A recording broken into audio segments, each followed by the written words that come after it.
So you've played a lot of intellects over your career. I want to put you on the spot. Who's smarter, Tolkien or Hank McCoy? But it's different because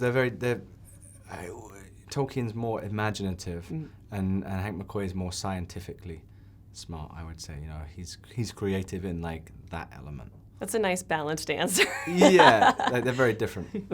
So speaking of balanced, you are playing a romantic lead, a creator god, and a war hero over the course of this movie. Was it difficult for you to balance the different personas in the 3 storylines? I don't think so. It's kind of different elements of his life, essentially, and that's what was wonderful about this story, learning about, him becoming an orphan, but then finding love and the friendships that he developed that gave him that safe place to create, and then also his experiences during the war. And I think that's the great thing about playing him as this character, is you get to see these different elements of what made him the man and the creative genius that he is. And yeah, I guess with any character, you never play them essentially as one thing, because people are always different day to day in different scenarios. So you just kind of switch into what's happening at that time.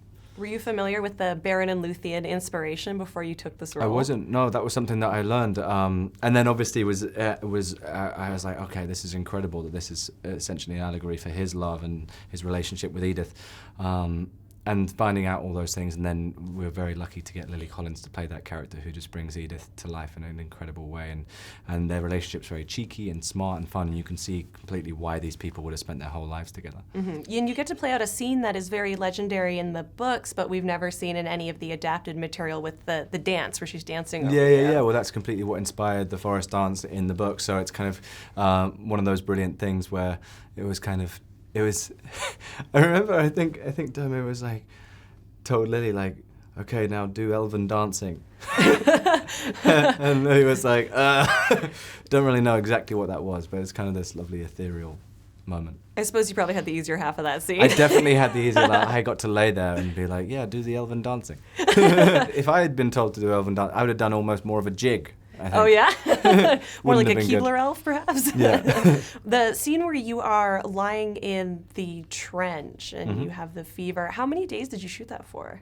The whole trench sequence, or the war part of the element of the movie, took 2 weeks to film. That's really incredible. Was it as cold as it looked? It was it was so cold. I remember there's one moment where I'm in a bomb crater, surrounded by bodies, and there's water at the bottom. And the kind of wonderful thing that Domé came up with this was a lot of the time in World War I you don't see color, and you realize that the color of the gases and the color of the water with the chemicals and the blood all seeped into it. So I mean, an amazing set to be on. But I do remember that morning they were like breaking the ice off of the water and taking the ice out so I could then lay in it for a few hours. Until I think the set doctor eventually was took my temperature and was like, we've got to get him to warm up for a little bit because he's pretty chilly. Domé also said that when you were shooting backstage at the opera, it was really cold. So did you ever get to be warm making this movie? There were some nice scenes inside where we got to be warm, like in cozy tea shops and things like that, where I was like, oh, this is nice. But that's the nice thing about playing this character again. It's like the contrast of all the things that built this man and what he created. The final question that I have that I like to ask everyone is, what's a moment or scene that you want people to look out for when they see this movie? A moment or scene, the Grand Cafe scene with Lily, kind of first time you meet them as adults and kind of cements their relationship. That's a scene that I loved playing, and also kind of rare to have a scene that long in any movie nowadays. And that was something Domé was very protective of. So that was a great scene, backstage at the opera.